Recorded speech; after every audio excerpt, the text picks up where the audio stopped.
Salve, salve família, aqui quem fala é o Lutz do canal Cortes Podcast e no meu primeiro mês monetizado eu já fiz $3.000 só seguindo o que esse cara fala no curso dele. Então se você quer ganhar dinheiro com internet e YouTube sem nem precisar aparecer, confere o primeiro link na descrição. Vamos voltar pra tua história agora pra entender. Então tu tem acesso a esse documento que a gente tava falando agora e a partir daí tu entende o que tá acontecendo no teu país. Sim, é isso, a né? gente começa a entender, a gente começa a fazer os movimentos, né? Juntar com os amigos, conversar, saber, olha, tá acontecendo tal coisa, tá acontecendo isso, tá acontecendo aquilo, tá acontecendo isso. Né? Isso acaba despertando, né, em nós um sentimento de potência, assim, né? E a gente começa a entender o contexto que a gente vive. E a gente não vive só num país que tudo é normal. Porque como a gente está em Kinshasa, a gente acha que o Congo é só a cidade de Kinshasa. Que para nós é normal, você vai para a faculdade, tem uma namorada, você sai com alguém, vai beber, vai fazer o que... É uma vida bem ocidental, normal. Sim, é uma vida normal, assim. Aí você pensa que sua vida é isso. Bota aí a capital, como é que se soletra? Kinshasa. Pra eu dar uma olhada.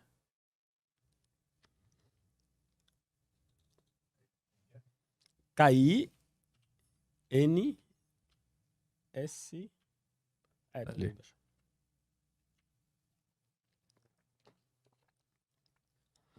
Ali, ó. Ali. Tem uma avenida grande ali, ó. Parece a Paulista ali, ó. Aí, ó. Isso. Então, aí é a cidade que tu viveu. Esse aqui é o centro da cidade. Tá. E aí... Então aí é meio que uma bolha, assim. Ninguém fazia ideia de que nos lugares mais distantes estava acontecendo tudo isso. Sim, a gente tem uma noção. Às vezes na mídia passa a informação que, olha, aconteceu tantos mortos, houve, né, um ataque. Mas aqui você não tem esse tipo de confronto na cidade. Você não, na capital, a verdade. Você não tem esse tipo de confronto. Você tem outro tipo de confronto. O que tem lá? Aqui, o contexto na cidade, ou na capital, ou nas outras grandes capitais do país, é o impedimento das liberdades básicas, né? Então, a liberdade de expressão, de reunião. De reunião até tem, mas de expressão, principalmente. Dá um exemplo de como a liberdade de expressão ela é. Crítica ao governo, falar, por exemplo, do relatório, falar, por exemplo, que o Kabila, você não pode fazer um terceiro mandato, você está no poder há 2 mandatos que pede a Constituição, você quer burlar a Constituição, a Carta Magna da nação. Simplesmente falar que ele não pode ter um terceiro mandato já era... E ao contrário do que o governo pensa. As pessoas Esse é o motivo. Isso. Eram perseguidas? Perseguidos, assassinados, mortos.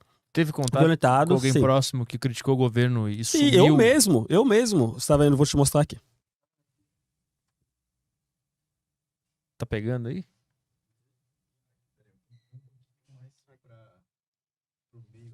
Ah, tá. Aqui, ó. Então, tem marcas de violência, de tortura. Porque assim, todo movimento, você vai na rua manifestar,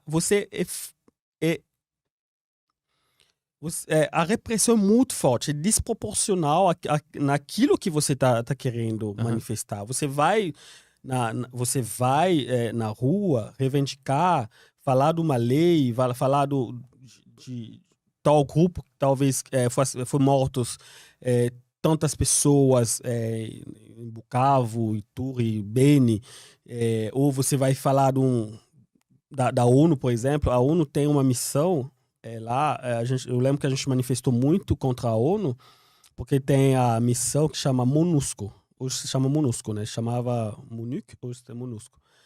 Então, eles estão no país há cerca de 20 anos, com o maior número do exército da ONU que está no Congo. E isso foi liderado também até então com 2 generais brasileiros, cara. O Brasil tá no Congo hoje. O Brasil tava no Congo e tá no Congo hoje.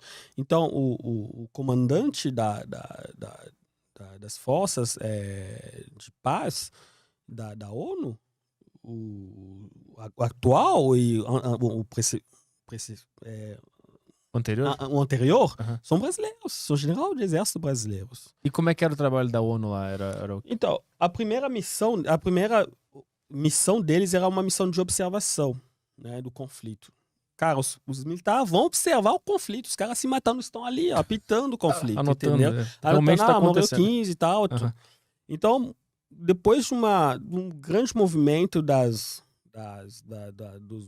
sociedade civil, né, das ONGs, né, dos movimentos sociais, e também dos outros atores do cenário político, isso mudou.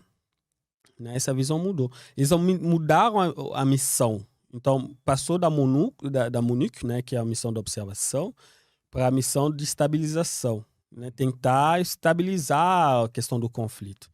Aí eu lembro o general Santos Cruz, né, que então era o secretário do presidente Bolsonaro aqui, né, do governo. Aqueles um dos primeiros que saiu do governo. Uhum. Ele é gaúcho, né? Ele é gaúcho?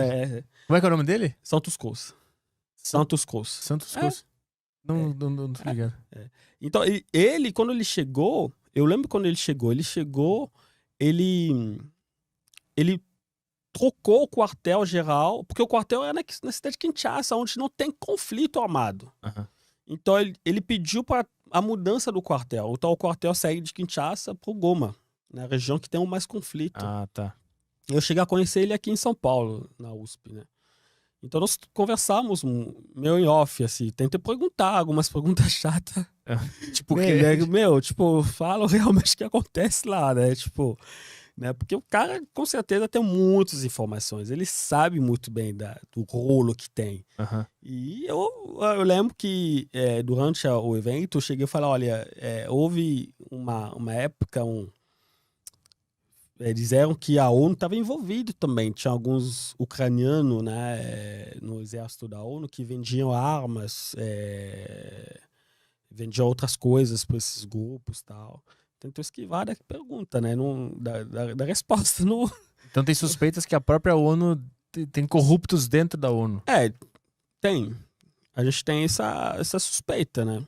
Porque eles estão no país. E acontece muitos massacres, né?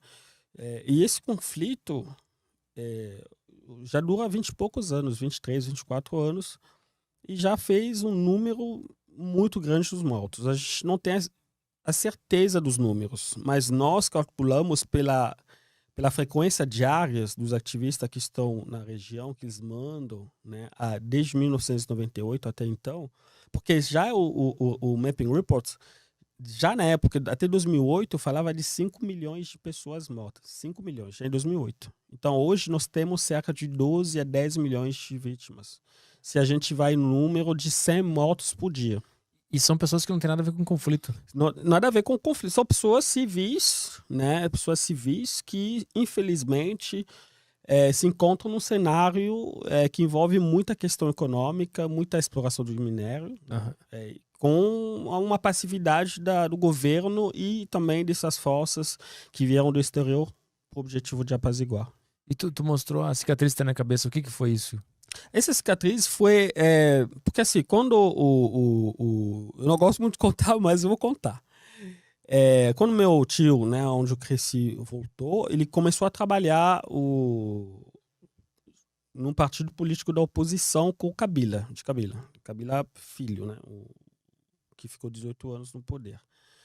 E eu já tinha uma visão política eu já estava na faculdade, a gente já estava com essa visão, e a gente conversava muito. E ele foi assassinado, ele foi morto, né, em casa.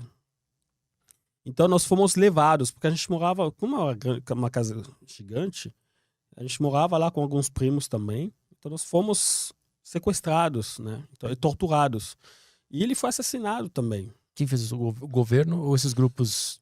Porque assim, é muito complicado.